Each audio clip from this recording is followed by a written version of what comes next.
morning,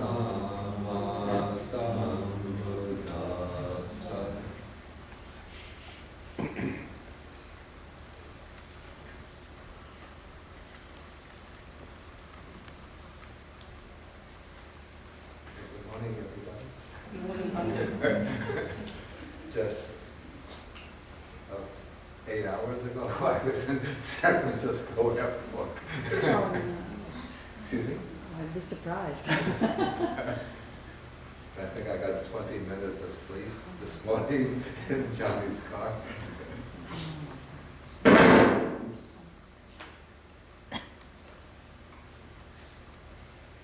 some people have difficulty believing in the Buddhist teaching of rebirth.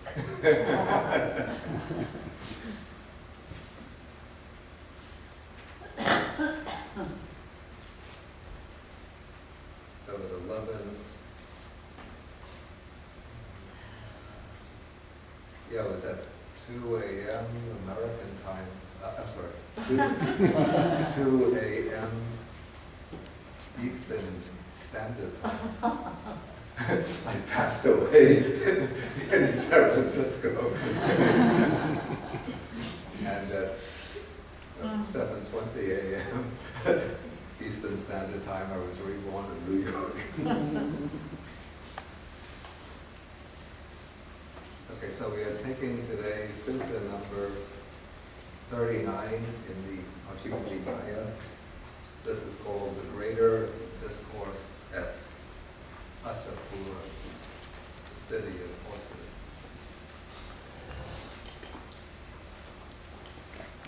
Okay, and so the sutta begins with the Buddha addressing the monks, calling their attention.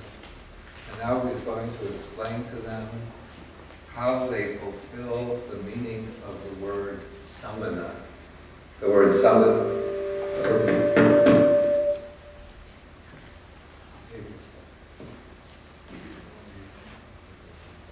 The words, I see this antenna, says an antenna. Looks like it. You know, it seems to amplify the sound. Okay, the word samana is a Pali word which is translated as recluses.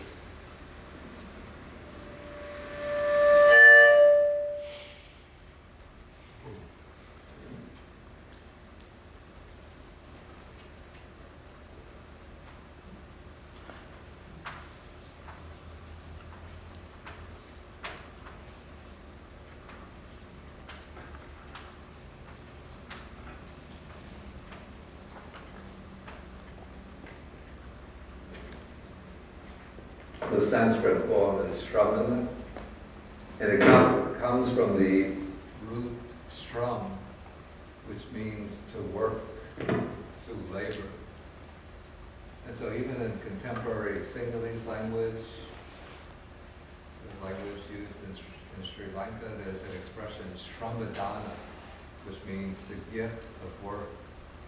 Instead of giving people money, sometimes people will get together and people from maybe a well-to-do village will help people in a poor village develop their facilities. And so this is called shramadana, the gift of work.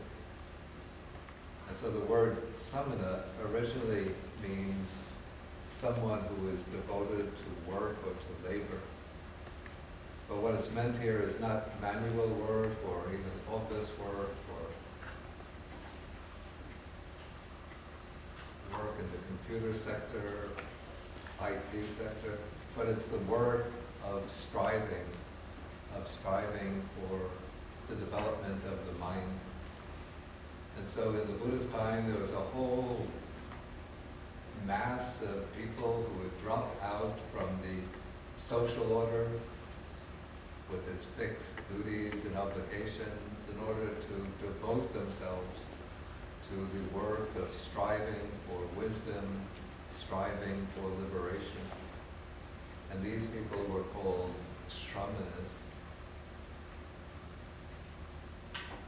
And in the Indian religious sector of the time, there were two groups of people.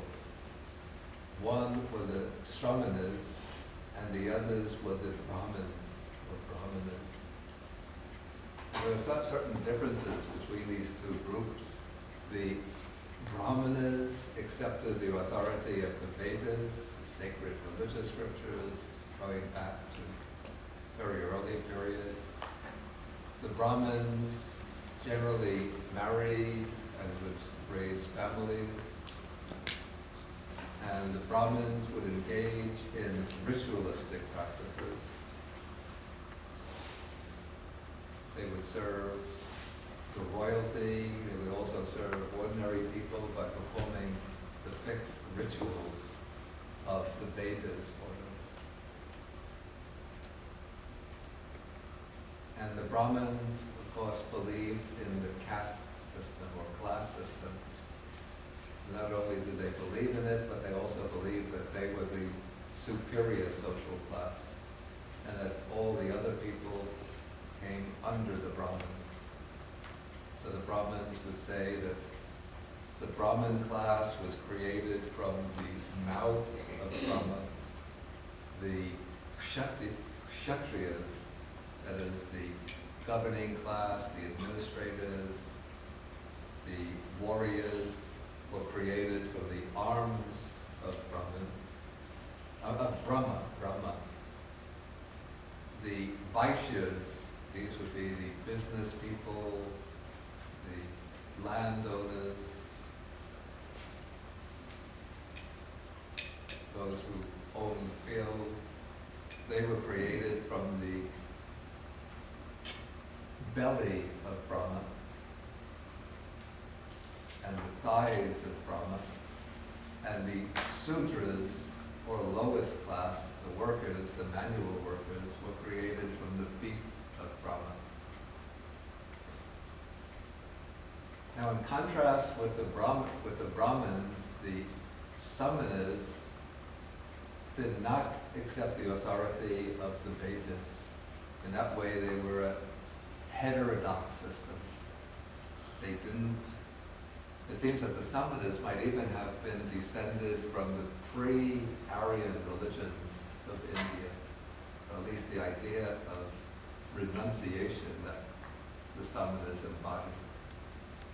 So they didn't accept the Vedas as authoritative. They did not marry and raise families, but they were renunciants who left the household life in order to cultivate a path to liberation. They didn't perform rituals. They left the ritualism to the Brahmins. But their work was the work, basically, of meditation and ascetic practices. And the samanas, of course, they had to function within the social class system, but they didn't accept it as, generally, they didn't accept it as authoritative.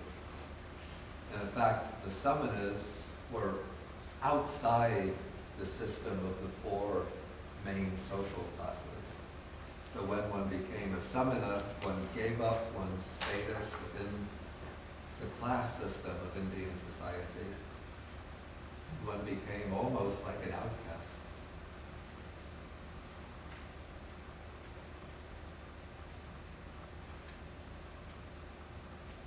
Okay, so now this sutta is about the theme of what makes one a samana, a recluse.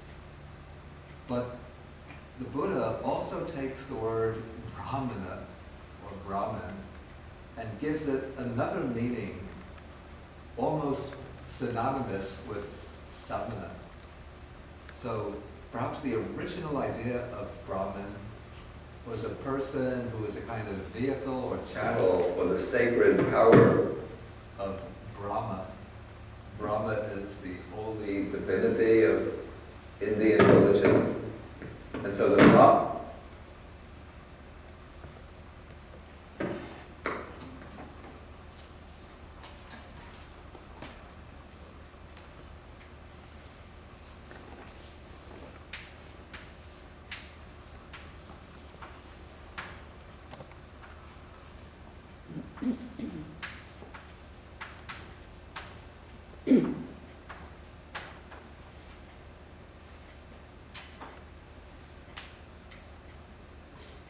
So the Brahmana was somebody who, in a sense, embodied the spiritual power of Brahma. And so the Buddha takes the word Brahmana or Brahman and gives it a new meaning. It doesn't mean for the Buddha somebody who functions as the ritual specialist in the Indian class system, but somebody who is truly a holy person because of his spiritual development. Okay, so now the Buddha opens by saying, recluses, samana, bhikkhu. That is how people perceive you. And when you are asked, what are you? You claim that you are samanas. Okay, so that is what you are designated. That's what people call you. And that is what you claim to be. When people ask, what are you? You say, we are samanas. You should train in this way.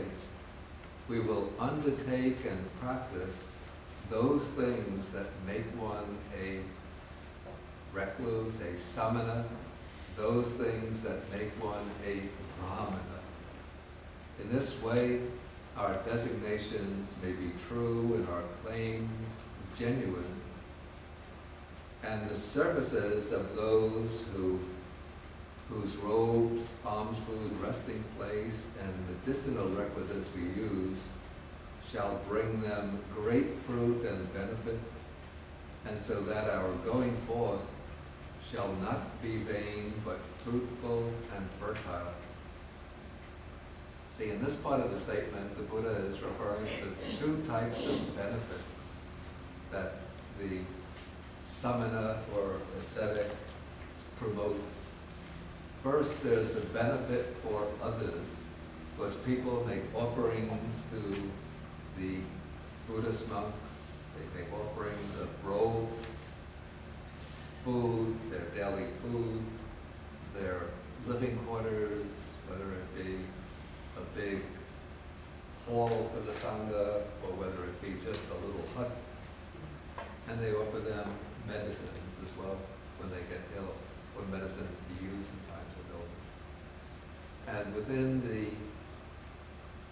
Indian frame of reference, including the Buddhist frame of reference, when one makes offerings of gifts to those who are leading a spiritual life, then those offerings become sources of merit or of spiritual virtue, which has the capacity to bring fruits for them in the future, to bring them well-being and happiness. Those gifts are wholesome karma, which will bring benefits to the donors, to the people who provide the offerings.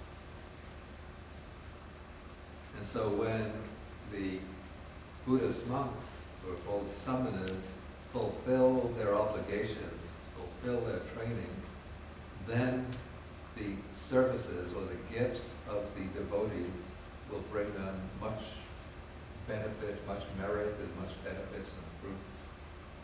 And also, by fulfilling these practices, the Buddha says, our going forth will be fruitful and fertile. That is, by fulfilling these practices, one will reach the goal or aim of the spiritual life. That is the achievement of enlightenment, higher knowledge, and nibbana, nirvana. Okay, so this is the theme with which the Buddha opens the sutta. And now he's going to explain what are the things that make one a samana, what are the things that make one a brahmana. And as usual, the Buddha approaches this in a sequential way, taking it step by step from the simplest, most basic, most obvious, going up to the final goal. Okay, so he says at the outset, so what are the things that make one a recluse, that make one a brahmana? Bhikkhus, you should train thus. we will be possessed of shame and fear of wrongdoing. Okay, so this is in a way the starting point of, especially the starting point of moral development or ethical development. And the Buddha here refers to two qualities.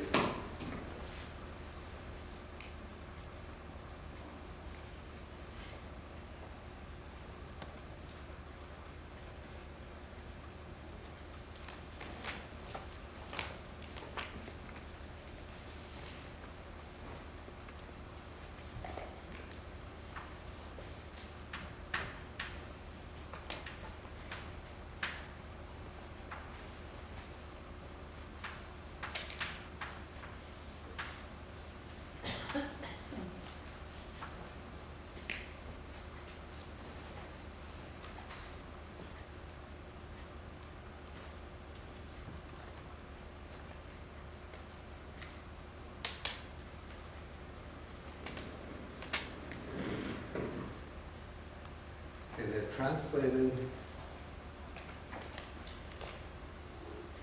Hiri is what is translated inadequately as shame, and ottappa as fear of wrongdoing.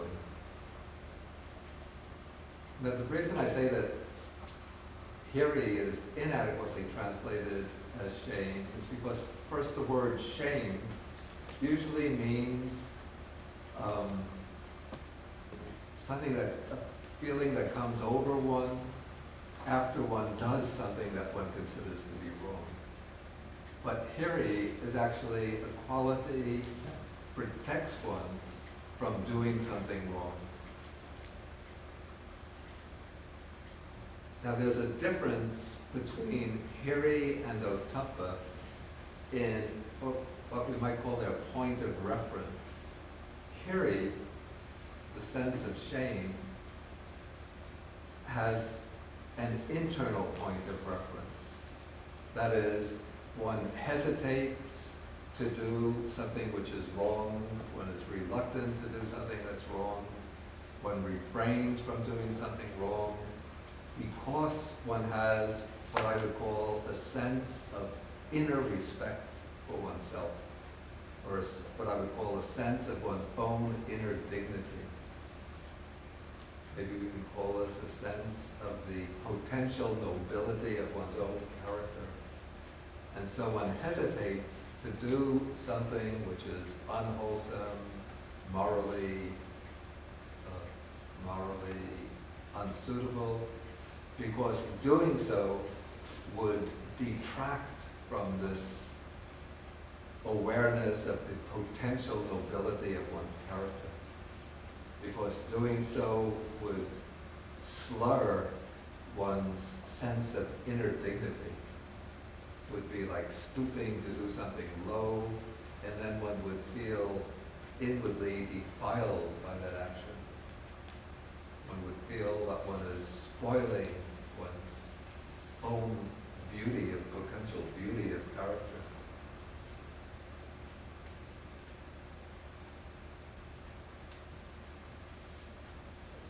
So we say that hiri has an internal sense, an internal point of reference, because it stems from the way one evaluates oneself, the way one thinks of oneself. And so one is aware that if I do something which is unwholesome, unsuitable, improper, one will reproach oneself, one will blame oneself, one's mind will be constantly nagged by a sense of conscience, reproaching one for the actions that one has done.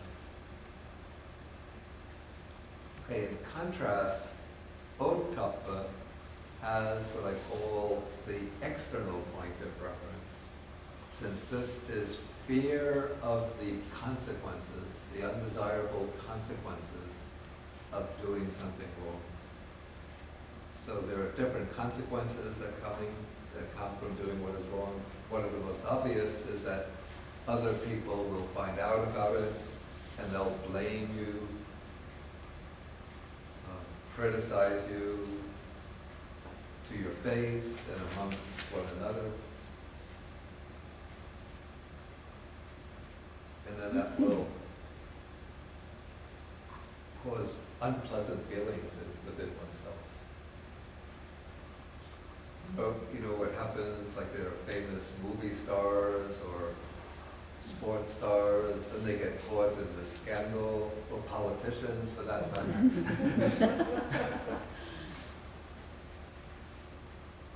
Like this, he was the governor of South Carolina, Mark Sanford, is that his name? He said he was going for a long hike on the Appalachian Trail about a year ago, 2 years ago, passage of time. Then it turned out that, you know, in public he was always saying, oh, I love my wife, I'm so devoted to my wife.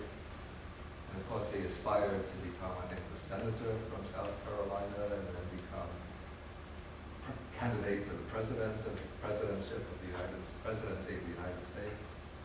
Then somehow it turns out that, you know, he was in Argentina with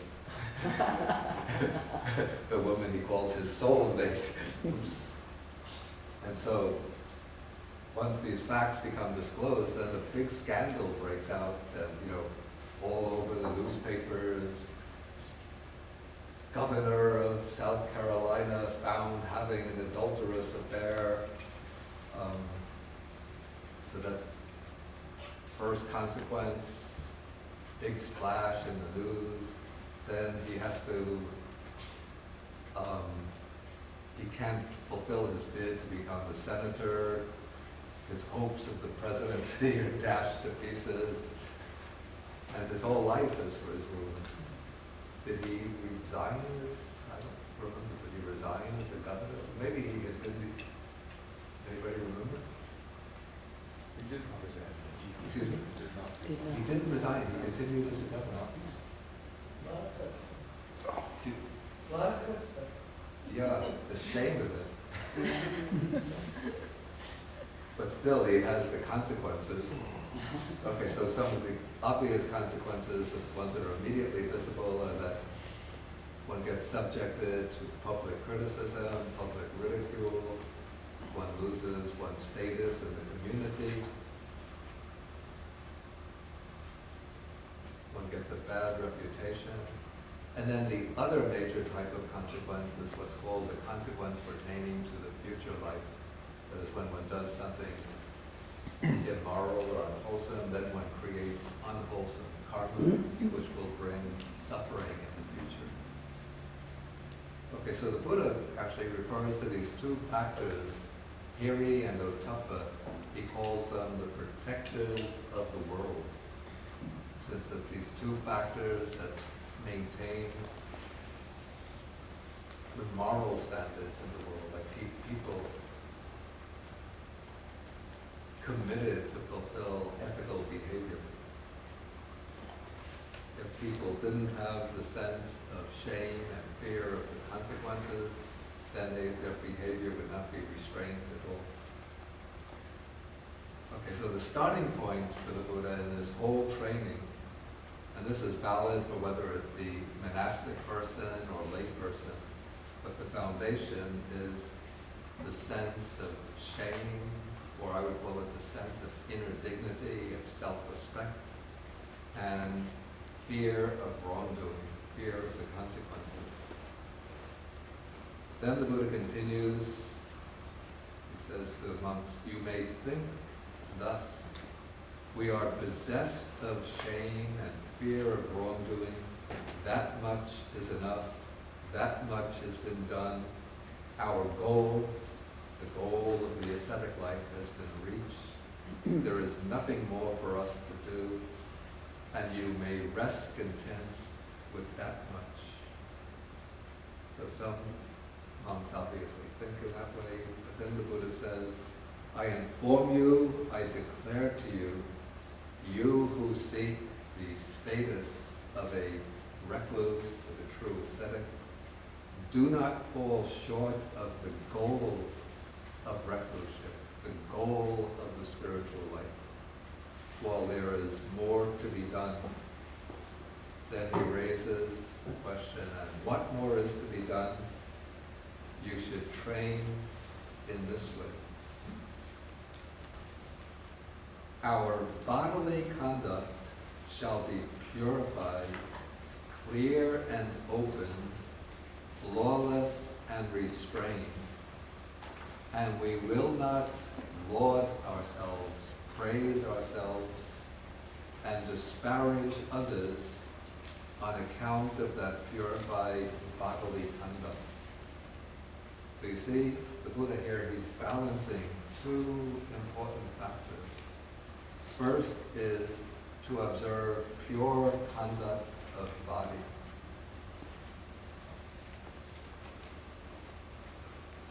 And then some of the factors that constitute purified bodily conduct you will find, for example, in Sutta number 27 of the Majjhima Nikaya. This would be on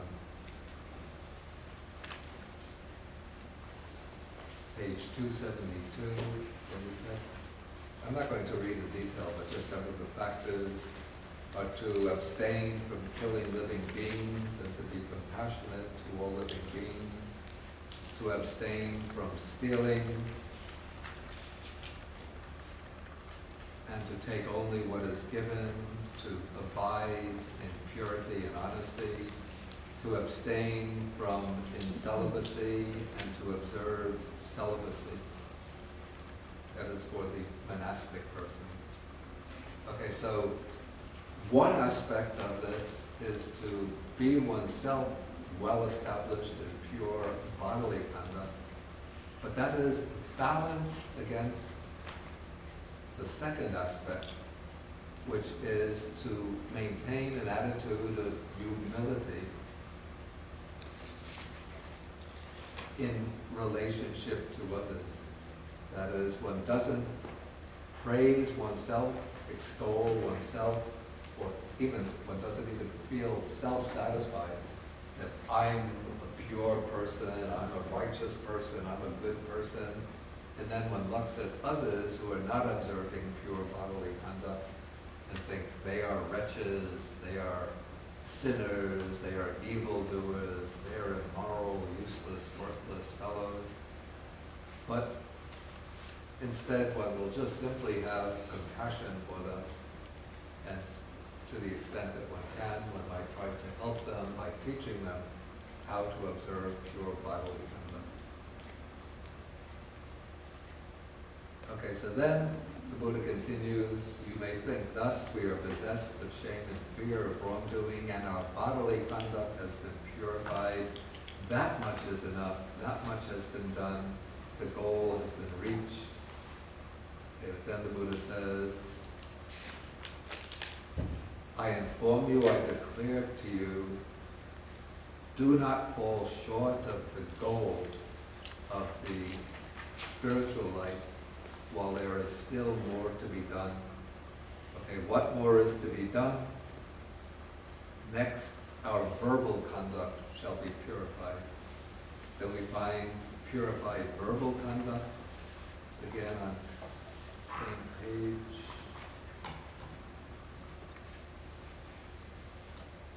To abstain from false speech, actually page 273.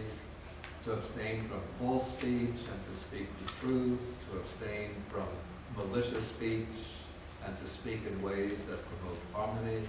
To abstain from harsh speech and to speak softly and gently. And to abstain from gossip, and to speak what is meaningful, to speak what is factual, to speak about what is good, and so on. Okay, so paragraph 5 deals with proper verbal conduct.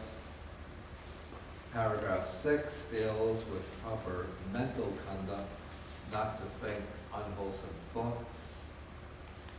And paragraph 7 deals with right livelihood. So all of these are explained in the same way. In each case, one fulfills that factor flawlessly, clearly, openly, and one doesn't praise oneself either verbally or in one's own thoughts, and disparage others who do not fulfill that factor.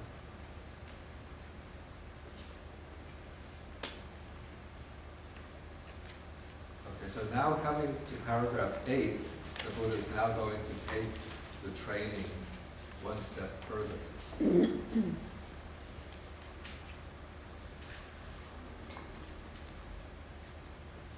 He says, what more is to be done?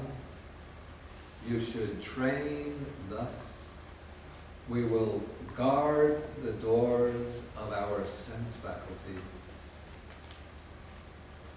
So this is what is called the training in restraint of the senses. On seeing a form with the eye, we will not grasp at its signs and features. Since if we left the eye faculty unguarded, then evil, bad, unwholesome mental states, states of greed, and states of disappointment or dejection might overcome us. So to avoid this, we should practice the restraint over the sense faculty. We should guard the eye faculty. We should undertake the restraint of the eye faculty. Okay, so this is an important part of the training for the higher practice of meditation, because the practice of meditation is ultimately directed to overcoming the hindrances of the mind. And so what are the hindrances, the main hindrances? Some of our veterans. Ill will, slow, torpor. Let's start from the beginning. You have to get the right order. Sensualness. Yeah, I can't expect that from you. Sensualness. Okay, sensual lust. Next. Ill will. Now it's slow. Okay, sloth. Restlessness. We call it sloth. Usually they say sloth and torpor, Slow and or torpor. dullness and drowsiness. Next. Restlessness. Yeah, restlessness and remorse. And the fifth is doubt. Okay. See, they got it in the right way. Now, why turn you're rolling your eyes? I knew that. Yeah, you have to get the right order. But you are restlessness. What? You didn't get enough rest. It's restless. Is being crabby one of them? I will get it. After class, I will go to sleep and set the alarm clock for Tuesday morning.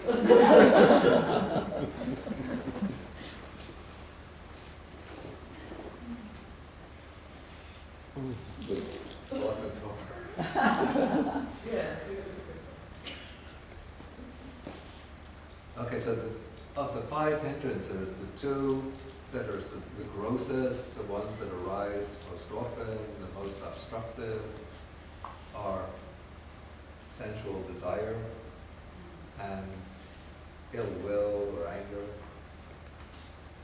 And those arise, well actually all of them arise through the impact of the senses, the input of the senses. But especially when there is a pleasant or agreeable visible form, sound, and so on, then the mind goes out to it and becomes attracted to it.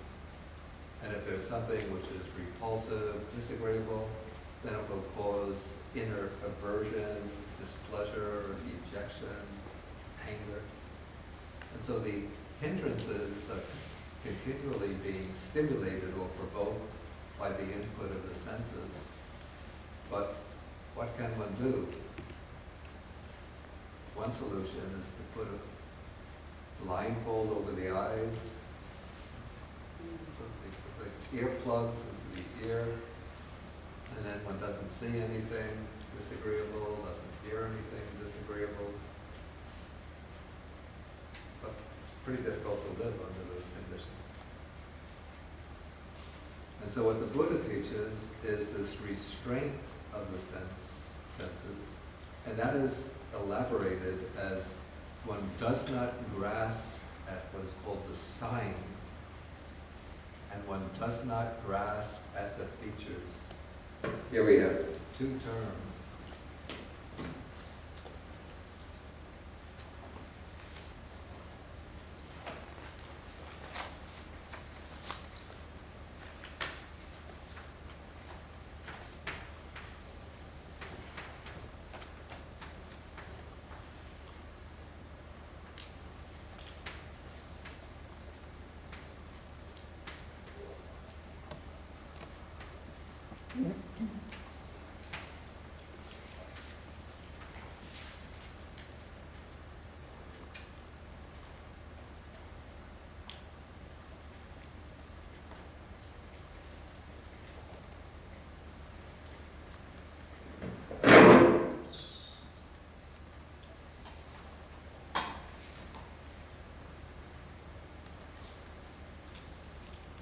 I was just thinking when I go back to my room and I'll fall into a deep sleep, that's surrendering to sloth.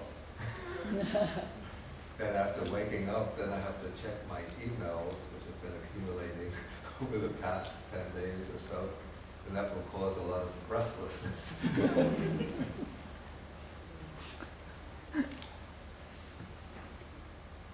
Okay, so what is meant by sign, the Pali word is nimitta. This is explained as the general feature of the object. And so when the sense faculty say this, I will immediately pick up on whether it's an agreeable form or a disagreeable form. And so that immediate impact of agreeable form, that is the nimitta, the general feature of the object.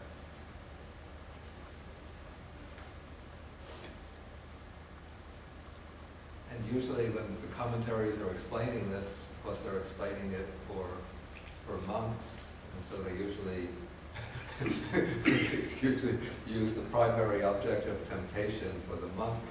So that would be the form of a beautiful woman. So the nimitta will be picking up the form beautiful woman, at least the one example. Then the anubhyanjana means the more specific features. And so once the mind sort of becomes drawn towards the sign, the general feature, then it starts looking at the details. You know, nice hair, wavy hair, straight hair, black hair, blonde hair, curly hair, whatever, brown hair. I don't want any gray hair. Blue hair.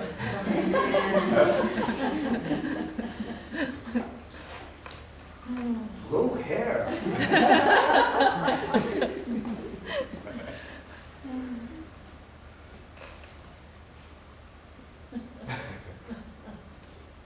The nice smile, shiny eyes.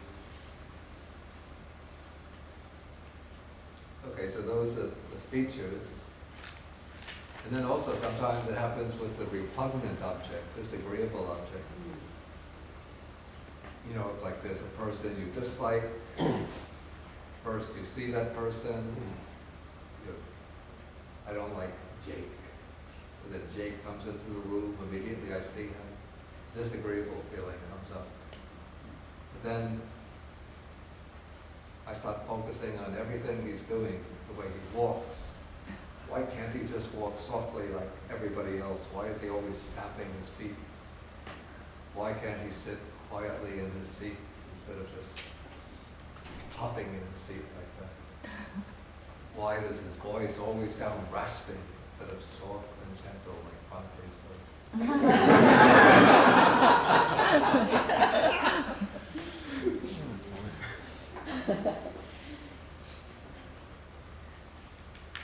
Okay, so those are the features, specific features. And so this doesn't mean when one practices restraint of the senses, it doesn't mean that one closes the eyes, blocks the ears, and tries to avoid the sensory world. But one exercises restraint of the senses by not grasping at the signs. I mean, one will see whatever appears in the field of vision, but one doesn't let the eye get drawn to what's pleasant. You know, like if you go shopping, you go to the shopping district. I was just thinking, in San Francisco, we took a little trip to we didn't really want to go to the shopping district, but then just to get the streetcar to go up the hill traveling in the cable car, we had to pass through the shopping district. And nothing in the shopping district attracts me, but the two women that I were with.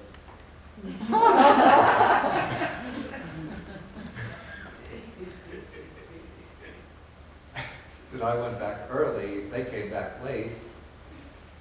I asked, why did you get back so late? Oh, we passed through the shopping district.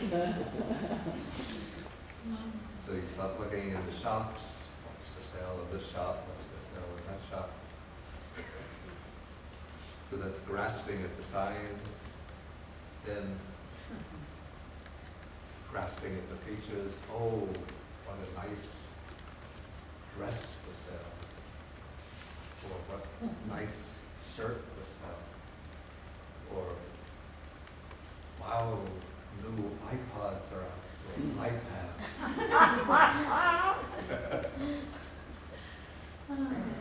The one that I bought last year, now out of style, new ones are coming out. Okay, so one practices this restraint of the senses with regard to all of the senses, even with the thoughts that come into the mind. This is practicing restraint over the mind faculty.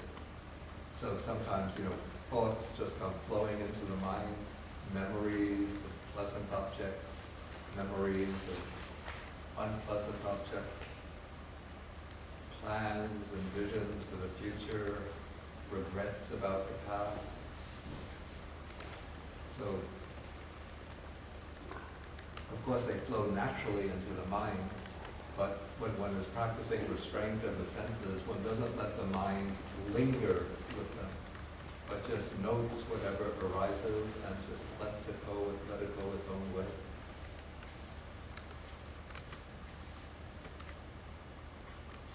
Okay, so now the Buddha, in this way, he's explaining restraint of the senses. Now we're moving from conduct. See, conduct deals with the more external aspect of life, bodily and verbal conduct, and right livelihood. But now we're dealing with the inner thought processes, the way the mind functions in relation to the senses. So this is preparing the way, I would say it's paving the way towards the inner cultivation aimed at samadhi, or meditative concentration. Okay, now we move on to the next phase of the training, which really goes along pretty much with restraint in the senses. They're actually virtually synonymous, they work together. So we can't force a division between them. Yes? Yeah, unjustified grief. It's evil, unwholesome states of covetousness and grief. I think grief is not really I think it's not a good translation here. The Pali word is domanassa, which means literally it's a bad state of mind. So somanassa is happiness. So domanassa would be something like sadness or sorrow or displeasure. And when it's paired with covetousness, so what's meant by covetousness is craving, greedy desire. Then domanassa would be the opposite of that. It would be kind of displeasure or dejection that arises because of an unskillful way of attending to a disagreeable object. Repulsion, aversion, Yeah, those could be also included under dominus.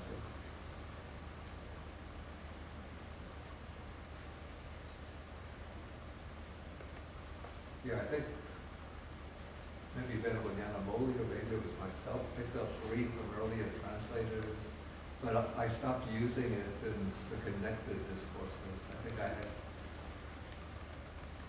in the connected discourses I used displeasure. well, you see, I mean, the grief could imply sorrow for loss, say that the monk has given up something, he may feel that seeing something he would covet, he could feel grief or loss for having given it up, I don't- yeah, denying I don't- himself access to it. I don't really think that is so much. That's not intended. So then I would think that aversion or repulsion would be better than. Yeah, they seem to be better and they fit the context better.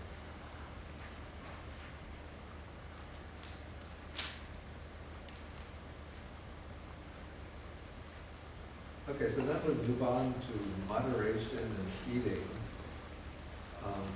So as I said, this goes closely together with restraint of the senses, particularly restraint of the tongue.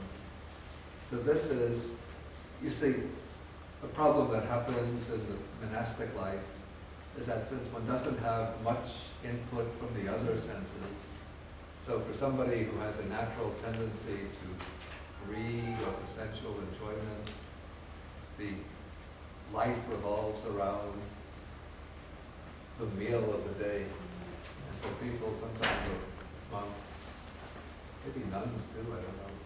But I never discussed the issue with them, but I know that for some monks, the whole life will revolve around having delicious meal. And sometimes, because it's considered meritorious to offer delicious food to monastics, people will prepare very sumptuous food and offer them.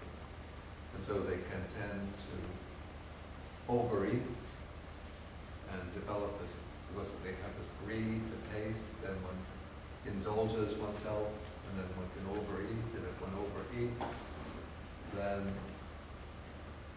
well, that can induce at least one of the 5 hindrances.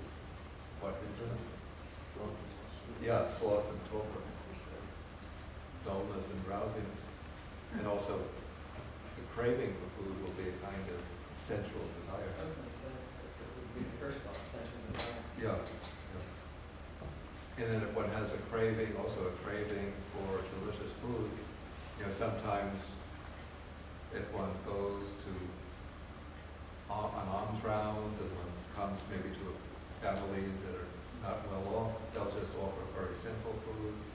And then the person who has been dreaming about, delicious hillside rice, many sumptuous curries and side dishes, maybe a nice dessert of buffalo curd with palm tree honey. What's so funny?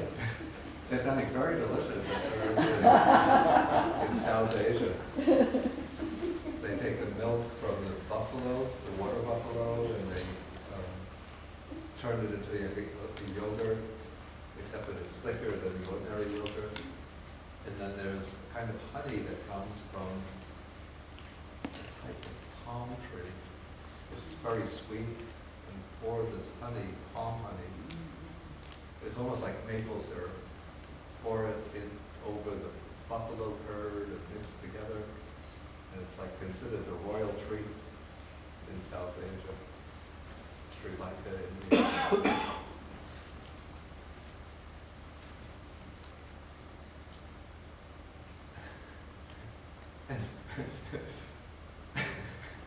And then nowadays, the royal treat has become ice cream.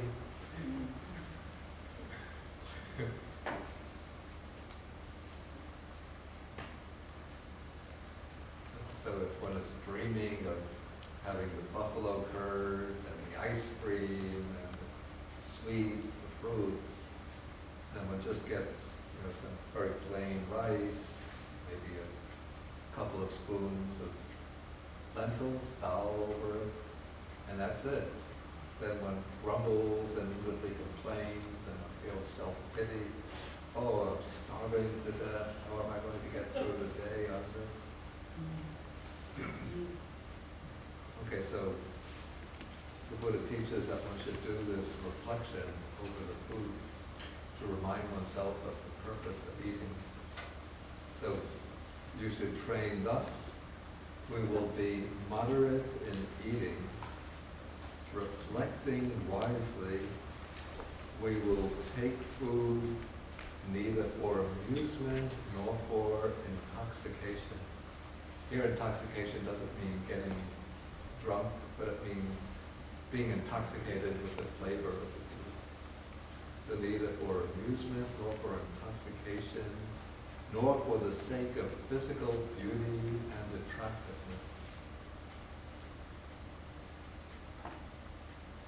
but only for the endurance and continuance of this body, for sustaining the body, for ending discomfort, the discomfort of hunger, and for assisting or supporting the spiritual life, considering, thus I shall terminate old feelings, that is the old feeling or discomfort of hunger, without arousing new feelings. There could be feelings of discomfort because of having eaten too much. And I shall be healthy and blameless and live in comfort. Maybe better to live at ease, since one is free from the discomfort